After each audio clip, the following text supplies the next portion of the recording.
Olá, leitores, tudo bom? Professor Pedro Rachid aqui para mais um vídeo. E o vídeo de hoje, então, Em Busca de Sentido. Este livro aqui, muito bom, nota 5 estrelas, já adianto aqui para vocês, gostei muito, me marcou muito. Ele é muito importante por alguns itens que eu selecionei aqui para comentar, acho que vai marcar também você quando você realizar a leitura. Então, como sempre, vou pedir para você curtir, compartilhar e se inscrever aqui no canal, isso é muito importante. Lembrando também que tem os links de compra na descrição e quando você compra os livros que eu vou citar aqui ou outras coisas, usa o link, entra no site, compra outras coisas, você ajuda o canal, não muda o preço para você. Também tem o botão de membros, faça bastante comentários. E se você é novo aqui no canal, não conhece a maneira que eu gravo os vídeos, todo o canal está organizado com playlist, literatura nacional, internacional, clássicos. Quando é livro de teoria eu tento trazer os dois lados, fica o convite para você explorar e conhecer. Então aqui, o professor Vitor, ele foi um professor de neurologia, psiquiatria em Viena, e ele desenvolveu a logoterapia. Então é um item um pouco teórico, parece aqui no final, porque o livro tem duas partes. Uma é a reflexão, que é o que eu vou comentar um pouco mais, e um outro também tem reflexões muito importantes, muito fácil a leitura, que ele complementa falando, olha, então com a minha experiência dessa situação que eu vi, que ele foi preso e ficou lá no campo, aquele campo que é muito ruim, que tem na Segunda Guerra Mundial. Nem sei se eu posso falar o nome do campo, vá que mude. O YouTube fica mudando quais palavras ele não gosta. Mas tem esse campo, ó, só para você olhar pela capa do livro, você já vai saber que campo que é esse, né? Muito bem, então ele estava lá e é justamente quando as pessoas estão nessa situação muito crítica, se elas vão conseguir alcançar um sentido ou não. Então a partir desses insights teóricos, que ele já estava desenvolvendo algumas coisas antes de acontecer toda a situação da guerra, depois ele criou a logoterapia. Eu estou gravando ao mesmo tempo aqui, no mesmo dia, o Quarto do Despejo, também, que é muito bom esse livro, que eu vou resgatar os dois. Também vou colocar aqui no card a playlist do Theodore Dalrymple, porque tem essa ideia de, claro, são intensidades diferentes, locais diferentes, mas essa ideia de você buscar sentido nos seus problemas, no seu desenvolvimento pessoal, na sua higiene, não apenas a parte física. Então você faz uma higiene do seu ambiente, você melhora o seu mindset, os seus sentimentos, contribui você manter seus valores, continuar a sua condição humana, né? Também essa ideia de você superar, todo mundo está diminuindo os valores e você, essa ideia da higiene é um outro item que também o Theodore Dalrymple comentou e acontece no Quarto do Despejo e acontece aqui, acontece também no Primo Levi, também vou colocar aqui no card.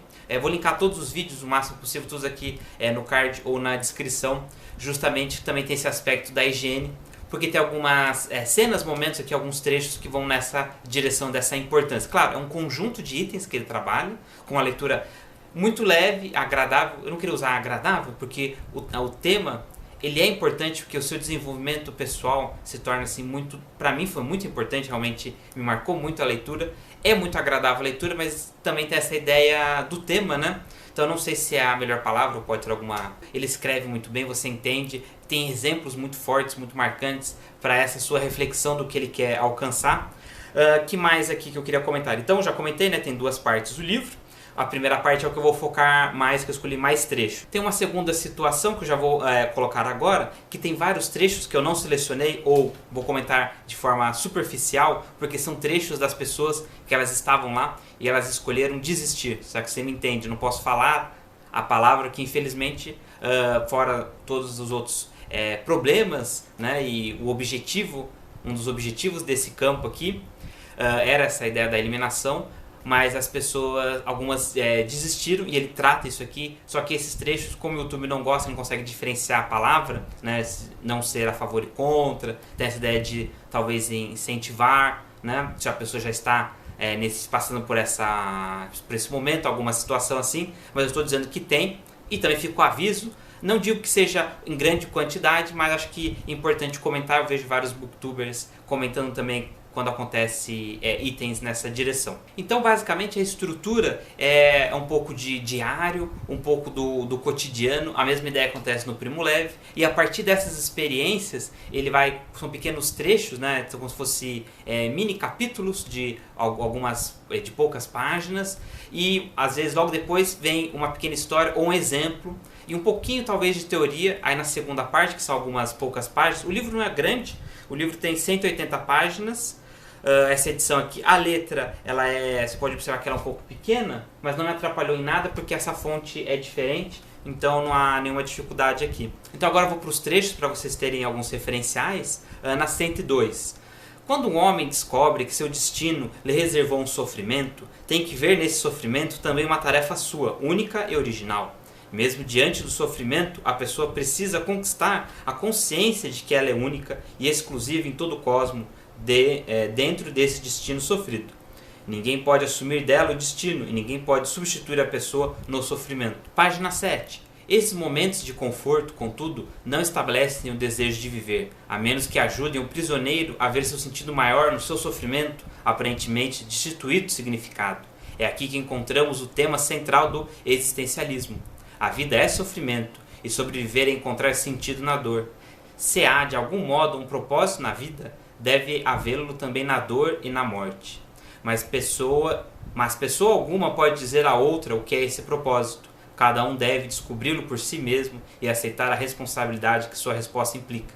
Se tiver êxito, continuará a crescer apesar das indignidades. Frankl gosta de citar esta frase do Nietzsche: quem tem por que viver pode suportar quase qualquer como. Então eu selecionei essas duas para demonstrar o teor da obra, justamente analisar nessa situação que talvez, ou quase todos, iriam classificar como um sofrimento máximo ou muito perto do máximo, e justamente lá encontrar essa força interna, esse sentido na vida. Então tem muitas passagens interessantes nessa direção. Então aqui na 39 eu escolhi para fazer alguns comentários. Então o que acontece? Ele estava lá trabalhando, que tem trabalhos forçados, e ele parou para respirar, e ele disse que quando ele parou para respirar, veio o guarda e bateu nele. Só que ele não estava atrasando o serviço. Ele estava apenas numa... não é nem pausa, ele estava apenas parou assim no chão que ele ia respirar para fazer a próxima, que ele estava quebrando pedras no gelo. Então, este exemplo falou, nossa, isso deixou ele mais chateado do que os outros problemas, porque ele lista vários problemas, tanto da higiene, contra pequenos momentos de alegria. Consegui um sapato, uma comida. Essa ideia da fome, eu também estou gravando no mesmo dia, o Quarto Despejo tem várias passagens, essa ideia da fome, tanto aqui que é muito intenso, que no Quarto Despejo tem até um dos dias que ela escreve, né, que as políticas públicas ou as pessoas têm que tomar decisões só quem passou fome, porque isso vai mudar toda a perspectiva. Essa ideia de talvez mudar a perspectiva sobre a situação que acontece com você. Tem várias passagens que vão nessa direção. É bem ideia de psicólogo, não sei se você já se consultou com fez, é bem interessante. Muda muito a sua visão, acho. Enfim, eu já passei, por isso que eu estou comentando, que eu acho que para mim funcionou. E ele é psicólogo aqui, então ele acredita nessa linha de pesquisa, né, nessa ciência, nessa medicina aqui. E ele criou uma nova maneira, que é a logoterapia, que tem no final aqui, mas como comentei, não vou tratar aqui de vários itens. E aí ele continua aqui, por exemplo, na 39 temos essa informação, então, na 45 ele vê que o amigo dele está tendo um pesadelo, aí ele vai acordar, daí ele fala, não, o pesadelo é melhor do que a realidade que nós estamos passando, vou deixar ele terminar de dormir e depois ele vai acordar, que daqui a pouco a gente tem que ir trabalhar mesmo, porque todo dia ele tinha que acordar, então estava muito frio. E aí tinha, do mesmo jeito que o Primo Levi comenta, que a sua sorte, o azar, de você estar no começo, no meio, no final da fila, você pode ir para serviços diferentes. E esses serviços, ou se você estiver muito doente, só que se você estiver doente demais, tudo isso pode ser o fim, né? Os guardas podem decidir, eu não posso falar a palavra aqui, que você não pode ficar mais no campo. E aí você significa o que seguir. E aí você sabe, quando o guarda diz, olha, você não pode mais ficar aqui no campo, você sabe o que vai acontecer com ele. Eu não posso falar aqui por causa do algoritmo do YouTube. Então, tem essa parte de mindset deles ali, de psicologia, de vou desistir, não vou desistir, que caminho que eu sigo, será que eu vou desistir, será que está bom, está ruim. Então, é muito intenso, eu não vou conseguir passar tudo aqui. Realmente, esse é um dos livros que falando não vou conseguir passar todo o sentimento que provoca. Realmente a leitura é um diferencial aqui. Como eu estou comentando, não vou conseguir passar o sentimento que tem com a leitura aqui, né? Apenas uns trechos para você conhecer, mas se tiver a oportunidade de leitura eu acho que vai ser muito importante. Tem bastante reflexão aqui, conversa com várias situações que a gente vive hoje também, né? No passado, a gente pode resgatar ele resgatar esse livro aqui para várias coisas. Então aqui na 48, uma outra história um outro exemplo que me marcou muito, por isso que eu escolhi trazer aqui, que é a ideia do pão, né? Então todo dia eles ganhavam um pequeno pedaço de pão. Então qual que era a dúvida, né, que está aqui, ele estava comentando. Então ele tinha um grupo de pessoas que ganhava o pão, já comia, porque daí já resolvia a fome, sempre eles estavam com fome, mas resolvia uma fome, você não tinha perigo de perder ou de ser roubado, ou acontecer qualquer coisa. E um outro grupo queria pegar esse pequeno pedaço e já comer de pouco, de pedaços menores ainda. Por quê? Ele comenta aqui, então às vezes você estava num outro momento do dia que tem uma outra dificuldade maior ainda, e enquanto a sua pequena alegria ou seu diferencial, não sei, alguma coisa aqui, você pode pegar um pedacinho daquele pão e você pode comer um pedacinho daquele pão, e com isso você fala, nossa, pelo menos eu tenho esse pedacinho de pão aqui, frio, quase congelado, porque às vezes ele come, em algumas dos outros trechos, ele come esse pedacinho de pão do lado de fora do galpão, já trabalhando no gelo. Ele fala, não, olha, valeu a pena eu ter guardado esse pedacinho de hoje aqui. E aqui, na 53, na 57, é justo dois itens que é você se proteger no interior. Então ele diz aqui que às vezes a pessoa que não tinha um físico muito bom, não que a pessoa fazia exercício físico, mas no sentido que ela tinha uma consciência interna, então ela tem uma abstração, uma imaginação, uma memória das pessoas, porque ela leu livros, que ela conviveu. Então essa é tão importante, acho que então justamente essa construção da vida interior, esse refúgio de você lembrar do passado, para você ter essa força interior, para você não desistir e ter toda essa reflexão, não, isso está acontecendo, eu tenho que ressignificar esse sofrimento, e depois eles conseguem sair, né? Tanto que ele sobreviveu, e ele vai contar isso, que muitas pessoas que ao saírem não conseguiam lidar com a perda, com a mudança, né? Então tinha parentes que não estavam mais lá, e quando voltou para morar com os parentes,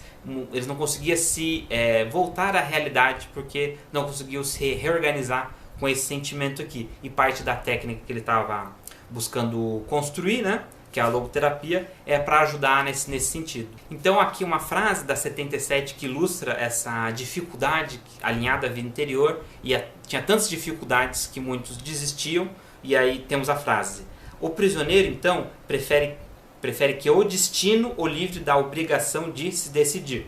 Essa ideia então da responsabilidade, de você refletir, não, vou ficar, vou tentar mais, vou tentar menos. Então é bem interessante, mesmo sendo um livro talvez pesado, talvez uma reflexão muito intensa, não sei se é um momento que você... O livro é muito bom, muito fácil de ler, você vai entender. Eu digo que é muito agradável mesmo do tema. Eu li assim, mesmo sendo um tema delicado, realmente eu acho que vale a pena você realizar essa leitura, que não tem palavras difíceis, tem muitas histórias, você não precisa também de muitos conhecimentos históricos do período, você vai ler aqui e vai saber o que aconteceu, porque você tem no imaginário normal de filmes, e enfim, um pouco da escola que você lembra, então você vai conseguir entender tudo. Então aqui uma das questões-chave, ele vai construindo, fala, olha, então essas histórias me deu esta questão-chave, que eu vou tentar responder como eu fiz com a parte teórica. Uma delas está aqui na 93. A observação psicológica dos reclusos no campo revelou que somente sucumbe às influências do ambiente no campo, em sua evolução de caráter, aquele que entregou os pontos espiritual e humanamente, mas somente entregava os pontos aquele que não tinha mais em que se segurar interiormente, em que deveria e poderia consistir esse apoio interior. Eis a nossa questão. E aqui o último trecho que eu escolhi, na 108, finalizando, disse que a vida está repleta de oportunidades para dotá-la de sentido. Os meus companheiros mal se mexiam, estirados pelo chão. Vez por outra, ouvia-se um suspiro doloroso. Dê a entender que a vida humana tem sentido sempre, em que todas as circunstâncias e que esse infinito significado da existência também abrange sofrimento, morte e aflição. Pedi àqueles pobres coitados que há tempo me escutavam na escuridão total do barracão, que olhassem de frente para a situação em que estávamos. Por mais difícil que ela fosse, e não desesperassem, mas recobrassem o ânimo, cientes de que, mesmo perdida, a nossa luta, nossos esforços não perderiam seu sentido e dignidade. Cada um de nós, disse-lhes eu, nesses momentos difíceis e mais ainda na hora derradeira que se aproxima, para muitos de nós, se encontra sob o olhar desafiante de um amigo ou de uma mulher, de um vivente ou de um morto, sob o olhar de Deus. Ele espera que não o decepcionemos e que saibamos sofrer e morrer, não miseravelmente, mas com orgulho. Então se chegou até aqui, muito obrigado de curtir, compartilhar e se inscrever aqui no canal. Tem os links de compra na descrição, botão de membros, faça bastante comentários. Então é isso, muito obrigado, a gente se vê no próximo vídeo.